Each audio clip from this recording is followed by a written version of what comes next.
Ibrahim Traoré felt the metallic coldness of the gun he had tucked into his chest in a modest military barracks.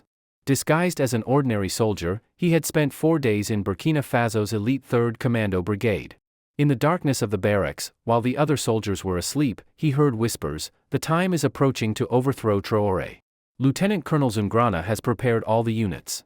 Another voice replied, "We need to get rid of old-style leaders. France needs leaders who will work with us." Traoré held his breath. His suspicions were confirmed, a coup was being planned in his own army, and no one knew that the person lying among them was the head of state. When he quietly sat up and turned on his flashlight, everyone in the barracks froze in shock. "I've listened to all of you," he said in a calm voice. "Now I'll show you who I am. Is it possible to unite 54 countries with very different economic structures under a single currency?" The 5 soldiers in the barracks suddenly rose up and looked at the silhouette before them. When the flashlight beams illuminated Traoré's face, the soldiers planning the betrayal were horrified. "And Mr. President?" stammered Lieutenant Moussa Diarra, blinking his eyes. "This is impossible." Just a week after the interview, the first results began to emerge. Traoré slowly pulled out his Burkina Faso presidential ID from the pocket of his military camouflage and held it in front of them. "Yes, Lieutenant. I am the President and Commander of the Armed Forces, Ibrahim Traoré." The increase in the dinar's value was being watched live on large screens set up in public squares. The tension in the barracks was palpable. Some of the soldiers tried to reach for their weapons in panic, but Traoré's hand was quicker. He drew his gun but did not fire. "Don't move," he warned. "I declare all of you under arrest. You will be tried for treason and planning a coup." Traoré immediately convened the African Union Security Council. One soldier spoke with courage, "Mr. President, this must be a misunderstanding. Our digital security teams, with the help of Russian and Chinese experts, are protecting our systems." "A misunderstanding?" said Traoré with a bitter smile. "I've been among you for 4 days. I've seen everything, heard everything. The rotten food given to soldiers. The ammunition stolen from the weapons depots. The secret meetings with French agents. And now, the final preparations for a coup planned against your own commander. His decisions to nationalize gold mines, exit the CFA franc, and close French bases made him a hero on the continent." Rapid footsteps were heard from outside the barracks. The door opened, and Traoré's most trusted Special Forces unit entered. The president had planned the operation in advance. He had waited precisely for the night when the coup plan would be discussed, then intervened. "Take them all," Traoré ordered. "Prepare them for interrogation. I want to know who is involved. But be careful, this is just the tip of the iceberg. For the first time in centuries, Africa is fully controlling its own resources." As the soldiers were being taken away, Lieutenant Diarra looked into the president's eyes one last time. "Why, Mr. President? Why didn't you trust your own soldiers and felt the need for such a deception?" "The colonial era is over," said Traoré determinedly. Traoré responded, "Because dangers that a leader cannot see do not escape the eye of a soldier. I didn't want to be a president who just sits in a chair reading reports. I wanted to know the real condition of my army, the real thoughts of my soldiers." 2 days later, Ibrahim Traoré gave an exclusive interview to CNN. Half an hour later, in a special interrogation room at the Burkina Faso military headquarters, Traoré was interrogating the 5 captured soldiers. Only his most trusted defense minister General Kassim Koulibaly and intelligence chief Aminata Zerbo were present in the room. "Tell me," said Traoré in a calm voice. "When did this coup plan begin?" "Incredible success, Ibrahim," said Dr. Nkosi.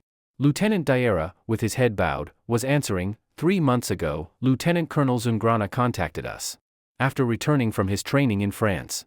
He told us that the country was becoming alienated from the West, that your policies were ruining our economy. He said change was needed to repair relations with our French friends. This is just the first step, Dr. Nkosi." "French friends?" asked Traoré, narrowing his eyes.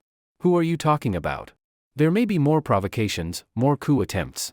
Colonel Laurent from the French Embassy and DGSE agent Dumont. They provided us with financial support. Our salaries were increased. They promised to take care of our families." He keeps checking his phone. Traoré, controlling his anger, continued, "How many people are involved in this conspiracy?" Aminata quickly scanned these names on her computer. Diarra hesitated, then answered, 20 officers, about 200 soldiers. But only in the 3rd Brigade in Ouagadougou. Critical areas were identified for the coup: the presidential palace, the radio and television station, the airport, the telecommunications center. Banks in Europe and America were competing to increase their dinar reserves. "And when were you going to take action?" Meanwhile, as Traoré had predicted, the African Technology Union was also developing rapidly. 2 days from now, at midnight. According to Operation Plan 1, we would capture you alive and force you to resign. If you resisted, Plan 2 would be activated. Lieutenant Colonel Zungrana has prepared all the units. Traoré understood what he meant. An assassination plan. Officers in his own army were prepared to kill him. General Koulibaly intervened. "Mr. President, this is a national security crisis. We must take immediate action. We should arrest all suspicious officers and reorganize the units under trustworthy commanders. Now I'll show you who I am." Intelligence Chief Zerbo also expressed her opinion, and these agents at the French embassy. Despite their diplomatic immunity, this is a clear intervention. They should be expelled. And Mr. President? Traoré thoughtfully nodded his head, then rose from his seat and turned towards the window. Outside, the city of Ouagadougou was still asleep. The people were unaware of how great a danger their country had just averted. "Begin the operation immediately," he said in a definitive tone. But quietly.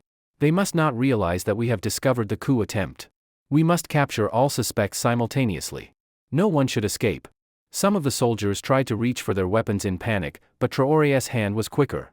The defense minister immediately left the room to convey the orders. Traoré turned to the intelligence chief. "Zerbo, do you know what else I discovered in these 4 days?" He warned. "What, Mr. President? You will be tried for treason and planning a coup. The condition of our soldiers is terrible. The food is rotten. Military facilities are neglected. Salaries are not paid regularly. Morale is very low. They hate the commanders who have taken bribes." He took a deep breath. "As a leader, I have disappointed them. The ammunition stolen from the weapons depots." Zerbo objected. "Mr. President, you have only recently taken office. You cannot solve problems that have persisted for years all at once." His decisions to nationalize gold mines, exit the CFA franc, and close French bases made him a hero on the continent. Perhaps. But now I know, and I will take action. The president had planned the operation in advance. That night, a secret operation was launched. Traoré's most trusted special forces unit simultaneously arrested all the officers and soldiers identified as involved in the coup plan. The operation was conducted so quietly that no one understood what had happened until the next morning. At 8 o'clock in the morning, Traoré addressed the nation. In a radio and television broadcast, he explained what had transpired. "People of Burkina Faso," he began his speech, "today I speak to you with deep concern and determination. As your president, I swore to protect the sovereignty and independence of our country. I take this duty seriously, even at the cost of my life if necessary. The colonial era is over," said Traoré determinedly. The camera showed a close-up of Traoré's determined face. 4 days ago, disguising my identity, I infiltrated my own army as an ordinary soldier. My aim was to see the true condition of our armed forces firsthand. Unfortunately, what I saw and heard deeply shook me. Half an hour later, in a special interrogation room at the Burkina Faso military headquarters, Traoré was interrogating the 5 captured soldiers. The screen showed images of the arrested officers and seized weapons. Some officers and soldiers supported by external powers were planning to overthrow our democratically elected government.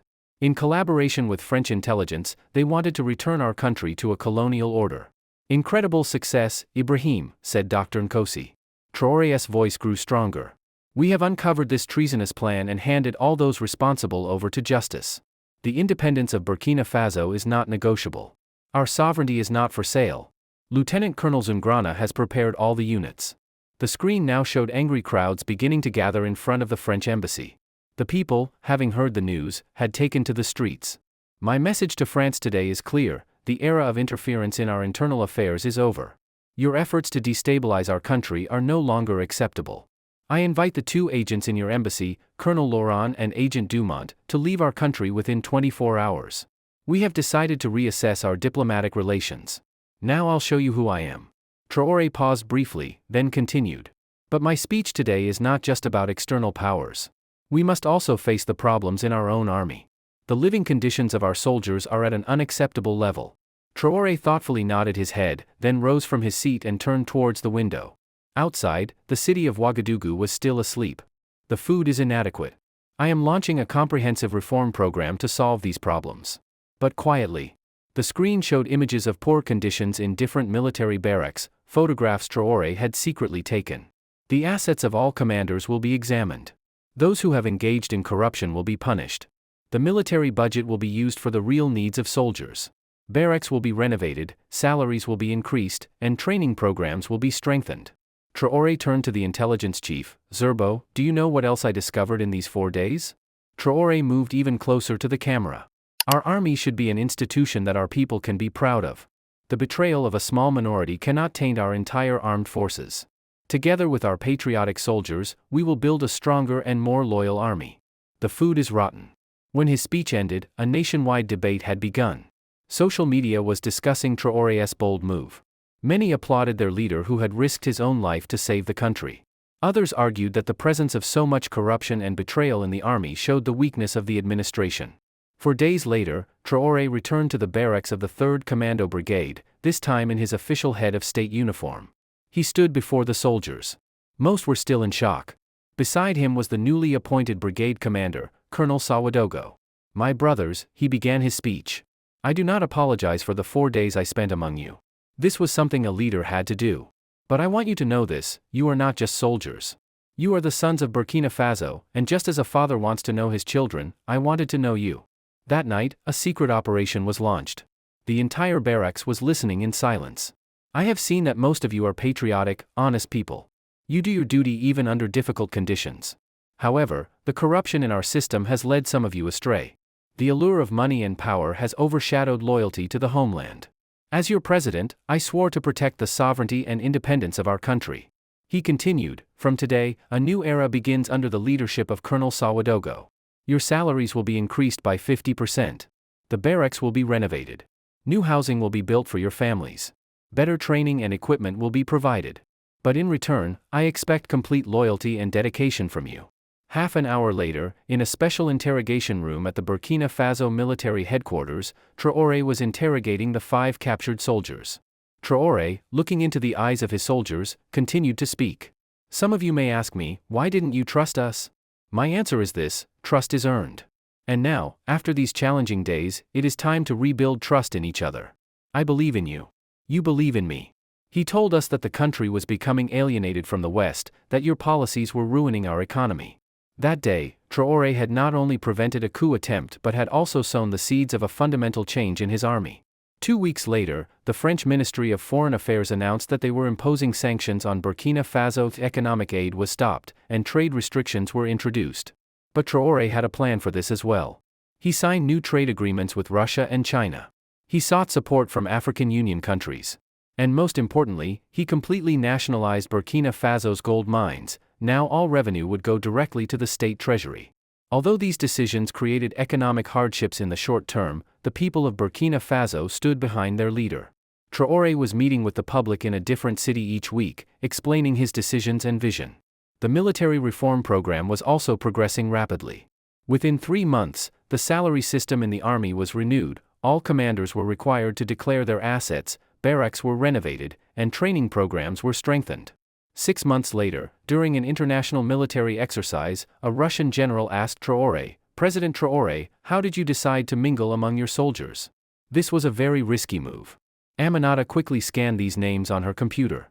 Traoré smiled, General, the biggest mistake a leader can make is to live detached from reality. You cannot govern the country from the comfort of a palace with advisors' reports. You must truly know your people and your soldiers. Banks in Europe and America were competing to increase their dinar reserves. But they could have recognized you. You could have been killed. Technology centers established in different regions of the continent had begun processing rare elements and producing indigenous technology. Yes, that was a risk. But every risk is worth taking for Burkina Faso. My life is not more valuable than the independence of my country and the welfare of my people. A year ago, we realized a dream that seemed impossible, he said, with graphs showing the rise of the dinar on the screen behind him. This answer impressed not only the Russian general but all international observers. A new understanding of leadership was being born in Africa. A year later, the Burkina Faso army was being shown in international assessments as one of Africa's most disciplined and professional armies.